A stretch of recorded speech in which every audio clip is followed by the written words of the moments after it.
Hello everybody, welcome to the video. The goal of this series is to earn a bond to pay for membership on my main account. I've been playing my Iron Man / Group Iron for the last few years, and I wanted to try and challenge myself with PVM more, so I figured earning my membership is a great place to start. I bought a bond with the last of my cash. Let's redeem it and jump into the video. Hopefully we can get some sweet drops. There we go. Okay, I think the first boss will see if we can get some drops to start the ball rolling. I think a first good boss would be Nex. As you can see, I have 70 kills at Nex, and I've only ever gotten the Pernix Chaps drop. Hopefully from here on out my luck is better. If not, I guess we'll see. I'm gonna gear up and then we'll head over to Nex. Here we are at the Nex Bank just outside. All I brought with me was the Enhanced Excalibur, Overload, Prayer Renewal, Super Restore, Saradomin Flasks, Blue Blubber Jellyfish, and some note paper in case I get a flask drop. I'm running Penance Aura and just the standard T90 tank stuff with 2 pieces of the first Necromancer. Let's jump into it and hopefully we get lucky.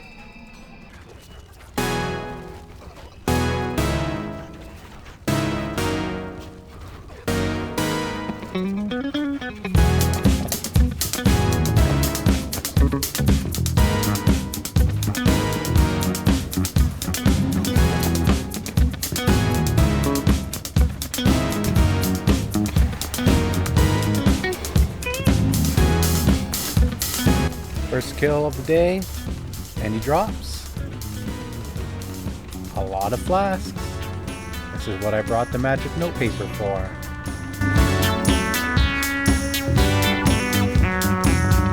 And he drops. Ah, that baited me. I thought that was a drop. And any luck? Magic lock.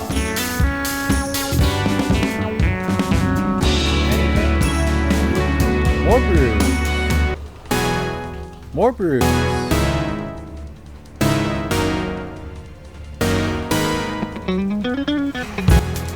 Alright, come on. Let's see a drop for the video.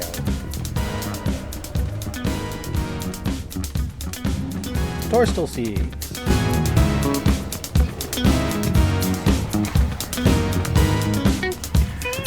Any drops. Let's go. More seeds. More brews. What is that, like my 5th or 6th time getting brews?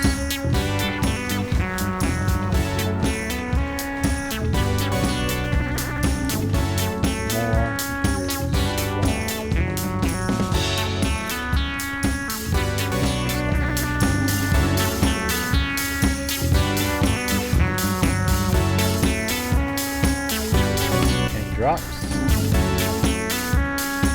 So after 1 hour of Nex, we have this for the drops. No uniques, just got a bunch of commons, about 2.6 mil worth, but that's okay. We'll go straight on into the next boss and hopefully we'll get lucky with some drops. Alright, let's see what Death has in store for us for a Reaper task today.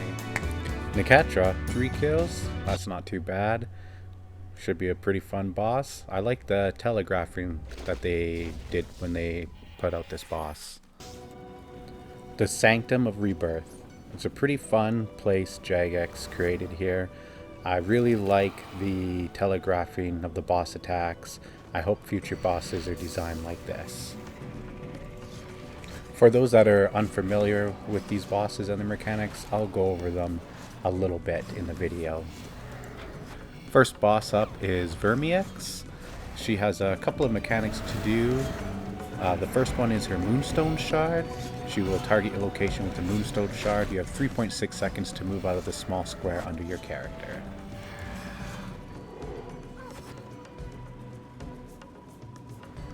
At 300,000 HP, she will retreat and blow Wormfire breath all over the center of the arena. You need to run first to the west side and stand on the golden squares to reflect the souls 3 times.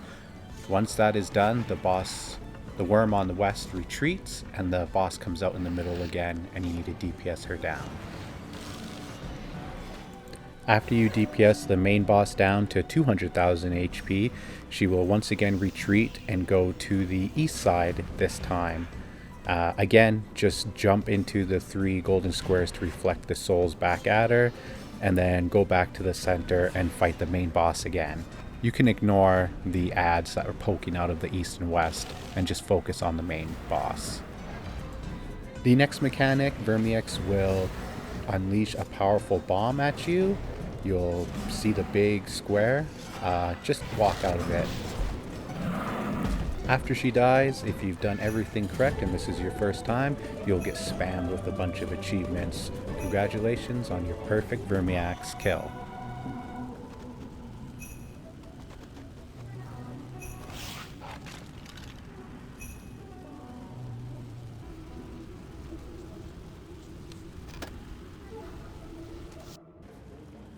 Next up is Kezalam the Wanderer. Just like Vermiex, Kezalam's mechanics are pretty easy to avoid. The first one is these big blue squares on the ground. Another mechanic is this moonstone prism.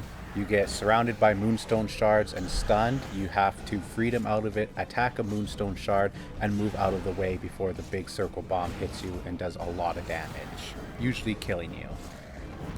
Again, for this one, just dodge out of the blue squares and you're fine. First, the squares are out far, and then you got one in the middle. After a little bit, Kezalam will go invulnerable and activate the soul pillars on either end of the platform. You have to choose one, go over there, DPS it down, and kill it before Kezalam stops finishing charging her big bomb attack.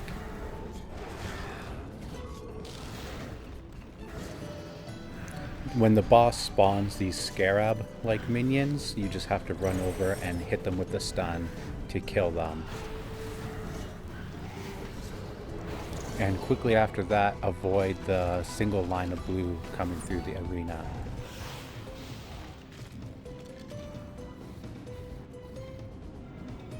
After the boss is dead, you'll get spammed with achievements if you did everything perfectly. In this kill, I got hit by the soul prism, the moonstone shard bomb attack, and I missed out on the perfect kill. But luckily, I think in a later clip, I got the perfect kill done. The last boss, and in my opinion the funnest boss, is Nekatra. Nekatra has a whole ton of mechanics to go over. I won't cover all of them in this video. There's lots of other videos you can learn from.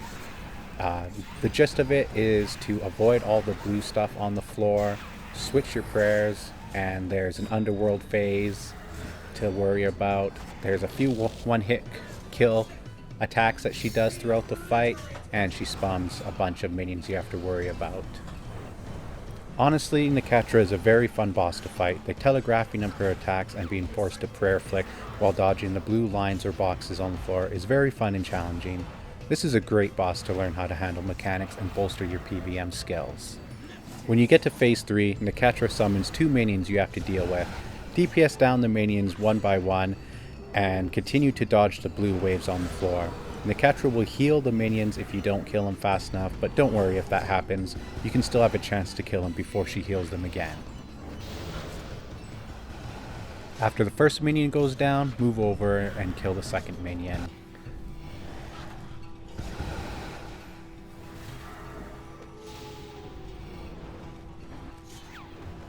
After you have dealt with both minions, Nekatra will pull you into the underworld. This can be a tricky phase to deal with, but is not too bad. First, you gotta click on that glowing white ball to spawn the feline onks. After you kill all the feline onks, you click the soul parts.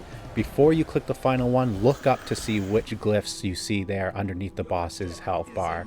And when you get back, you have to go to the glyph on the floor that wasn't there. Otherwise, you get one hit killed. I'll speed up the rest of the kill so you guys can see the final phase in action with all the mechanics active without having to suffer through it.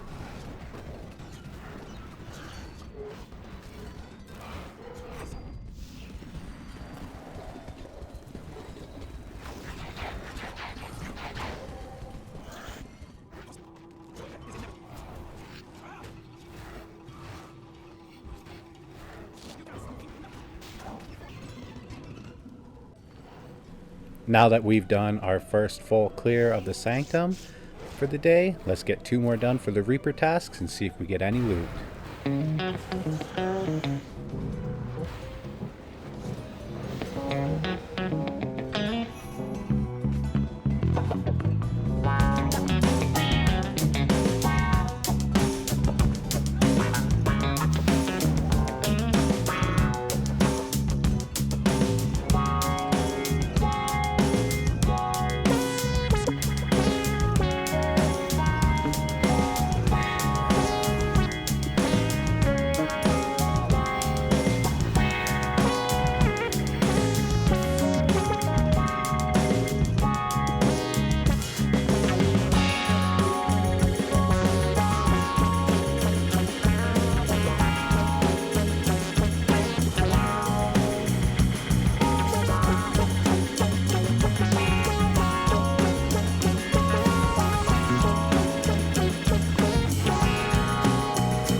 Let's check the chest. 3.3 mil. Not too bad for a quick Reaper assignment. Hopefully we get lucky at the next boss. Now originally I wanted to end the video there, but while doing some editing I realized that I can't create a first episode without having at least one drop in the video. So I thought I'd give a boss I haven't done in a while a try, and so I started to gear up for it, and we'll see if anything drops there. This is the entrance to Raziel's Citadel. You can come here to fight her mod and get your plates to create your power armor for necromancy from tier 70 all the way up to tier 90. Afterwards, you can come here after the quest Alpha and Omega to fight Raziel himself, and he drops the tier 95 necromancy equipment.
Hey, tier 2s of War's Blessing unlocked.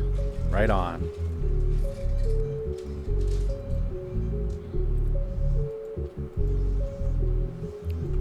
Whoa. He spawned a little faster. I wasn't quick enough getting up to the position. Oh well, you know what they say, scuff equals stuff. Let's see if we can get a drop this kill.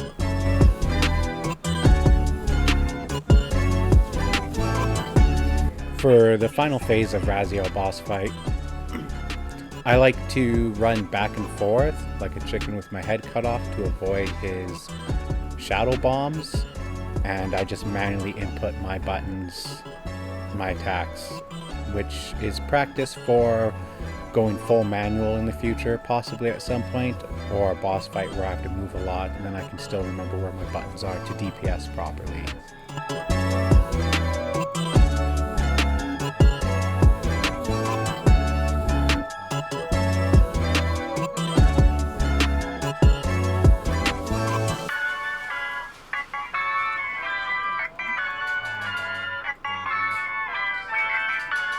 Dwarfweed seeds. I guess scuff doesn't equal stuff.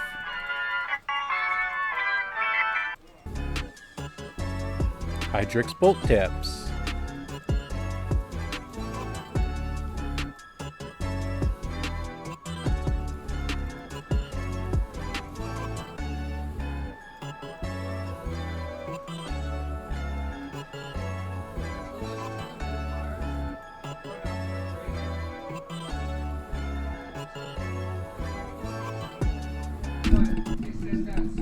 Oh, a drop, finally! Robe top of the first Necromancer. That's a great drop to get, worth 165 mil. Man, it feels good after a few days trying to get a drop to actually get a drop that's worth a lot of money. Now I think instead of applying this specific drop towards the next bond, I'll keep it in for an upgrade to my Necromancy set. With Runescape's first ever leagues releasing tomorrow, I'll be putting this series on hold. In the meantime, I'm going to be documenting my journey through the leagues, and I'll try to release a couple videos on it. Thank you guys for sticking with the video. I hope you have a great day, and we'll see you next time. Bye!